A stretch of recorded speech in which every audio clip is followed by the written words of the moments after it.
Morning, it's Coach Jeff. It is Wednesday, June 10th, 2020. And I just was texting a couple people. Um, just reached out to them. Some of the posts they said were really just thought provoking and I thought really impactful to me. So it just, a lot of stuff going on. And with CrossFit, we'll just say, excuse me, um, what I got out of the inequality and disparity with the protests and Black Lives Matter is they do. Um, I think we'll go to the CrossFit community. So the owner of CrossFit made some insensitive remarks, however you're going to approach it. Definitely abrasive and discounting, disrespectful, and just very insensitive. And so then the CrossFit community, which is huge, excuse me, there's 15,000 affiliates ish. So there's, a million people and um, a bunch spoke out. And so he ended up stepping down.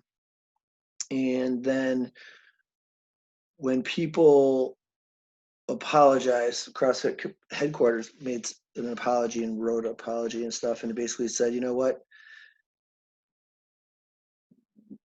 We wanted to make we were just sorry. There's a lot of things we did wrong, and they were specific on where they went wrong and what they can do better. And people want to still discount it. And so part of the Black Lives Matter and ending police brutality and ending rioting and ending disparity is giving people opportunity and opportunity for growth and for change.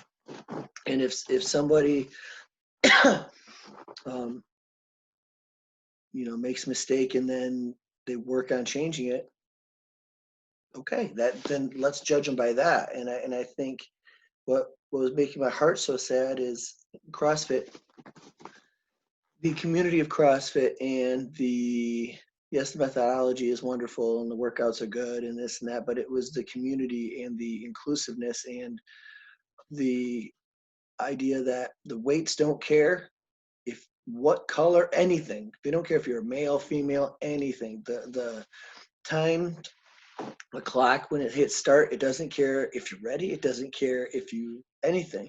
The only thing that the clock and the weights care about is if you're prepared. and they don't even care if you're prepared. They're just going to give you a non-emotional, accurate assessment of where you are at the time and place. And so I liked it, and I liked that the community was there to be supportive. If you're having good days, bad days, and if you weren't coming, they would call, and so that's what I liked. Pardon me. And um, could it be more inclusive? I'm sure we all could be more inclusive.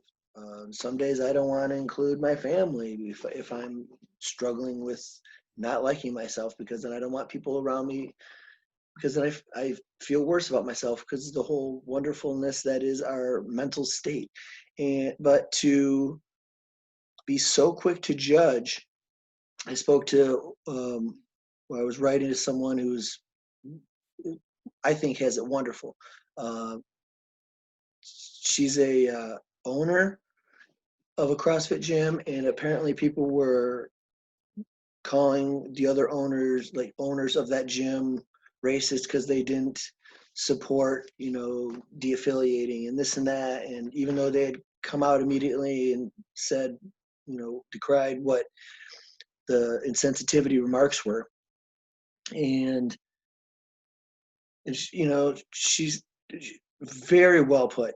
And I'm posting it on my page today, but excuse me, on my personal page too. But it's, she said, well, I'm female and I'm black, so I'm part of the diversity of our gym, and I'm the one who didn't necessarily want to say something and de-affiliate because, let's just breathe and see, because change had already started. So piling on and making a decision based on emotion, an immediate decision based on emotion, is usually never a really good idea.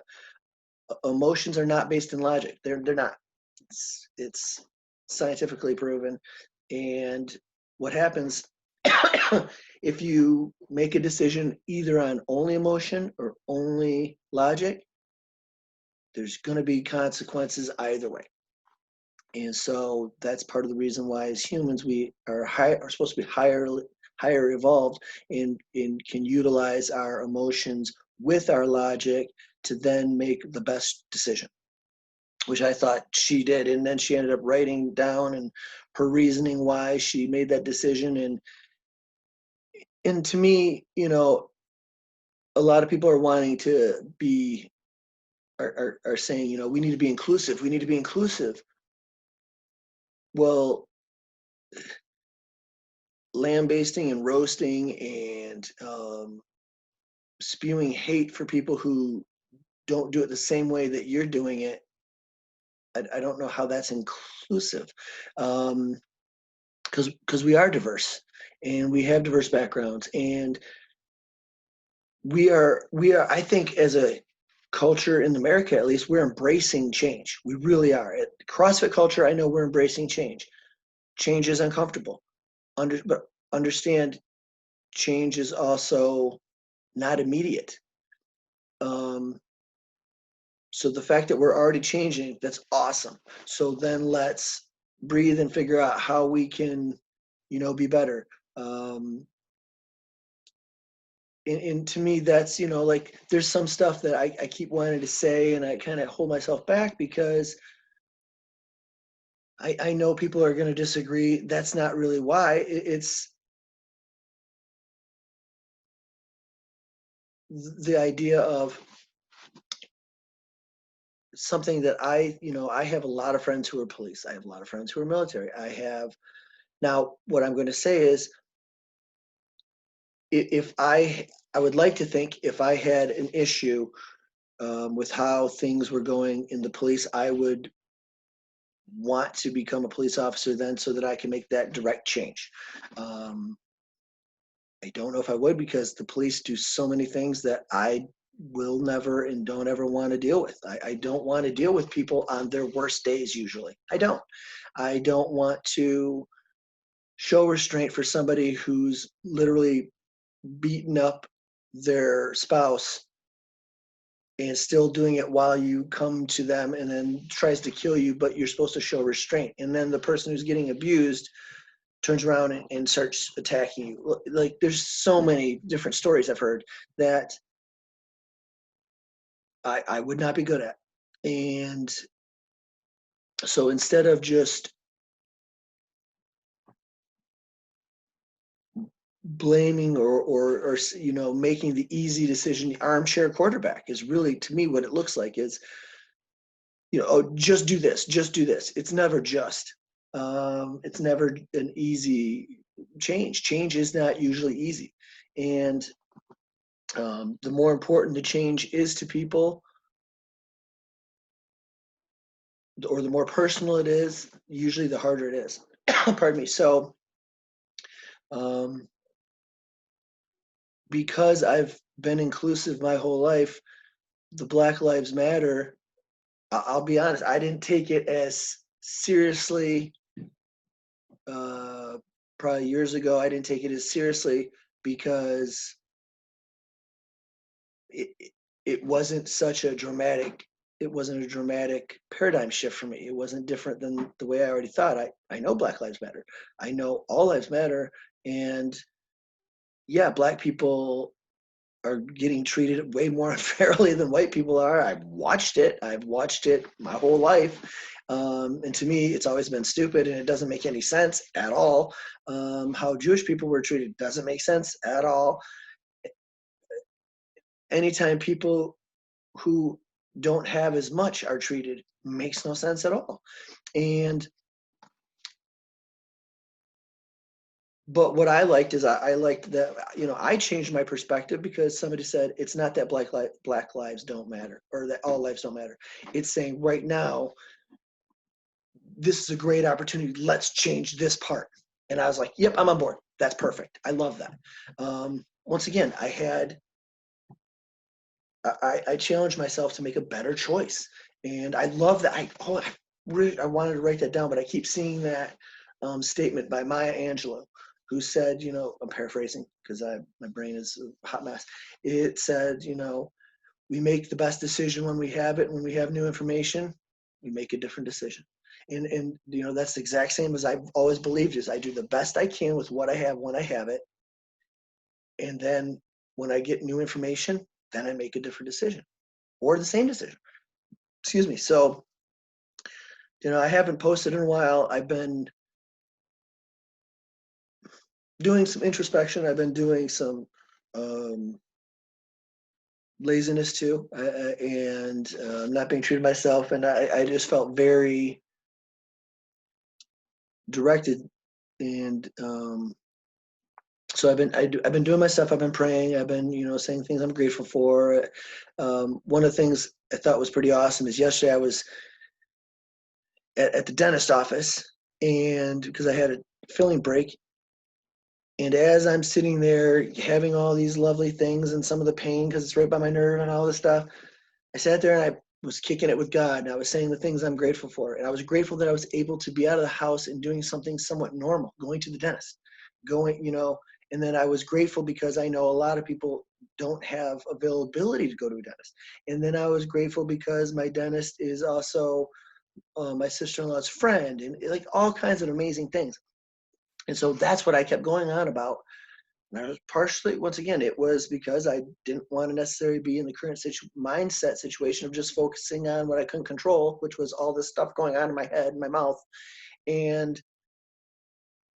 But I was happy. I was smiling. I was recognizing that the assistant and the dentist were very polite to each other, respectful. And, a lot of times they would just do something. The dentist would just do something and point and stuff, but then they would say, well, thank you, thank you, thank you. And so it's like, those are people who I surround myself with.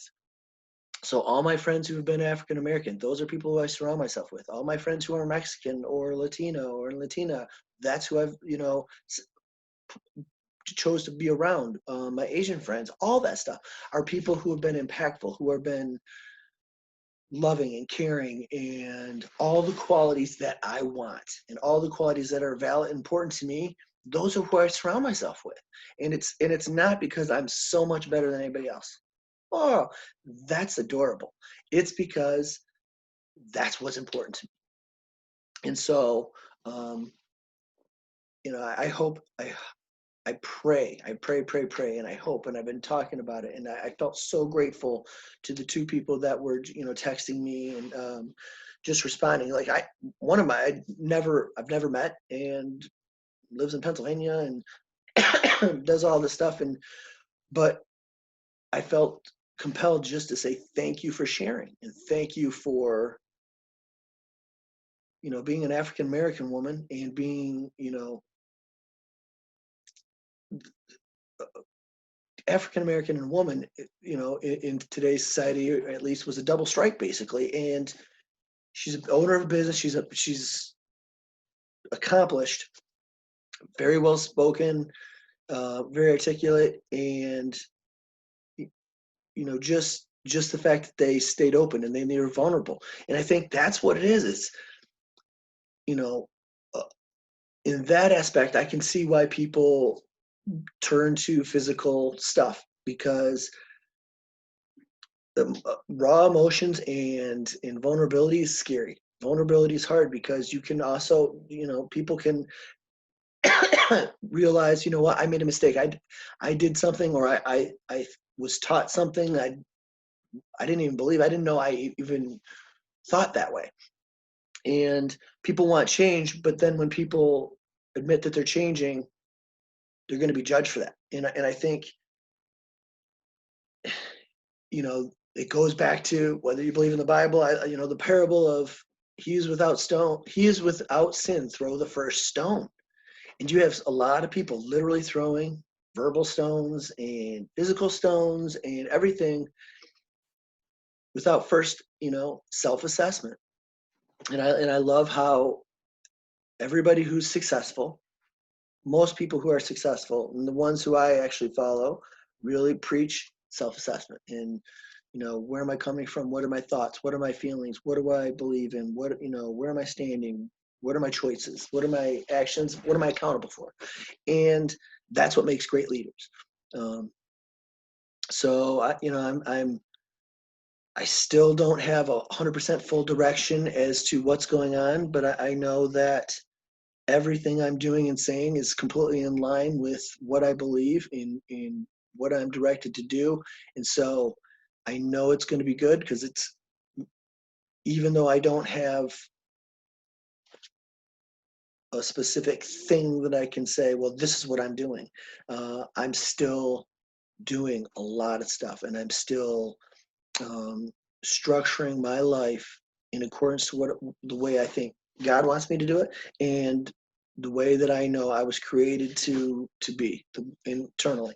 So my hope is that today, on Wednesday, just this Wednesday, it's 11 o'clock almost on Wednesday, that people get out there and every day, several times a day, I read the Mahatma Gandhi quote: "Be the change you want to see in the world. We must be the change we want to see in the world." And that's what I'm doing. And I think if everybody does that and has a little patience with each other, and now that things are changing, and we're having conversations, and we're understanding, what, good is not good enough. Let's be better. And that's huge. That is huge. It's going to take time. It didn't just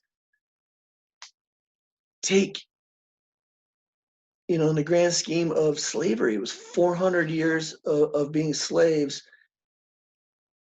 In a week, we're not going to fix that. White privilege isn't going to go away in a week, or having people in charge is not going to go away in a week. So my hope is that everybody that they be the change they wish to see in the world. Nobody tells you I care about you.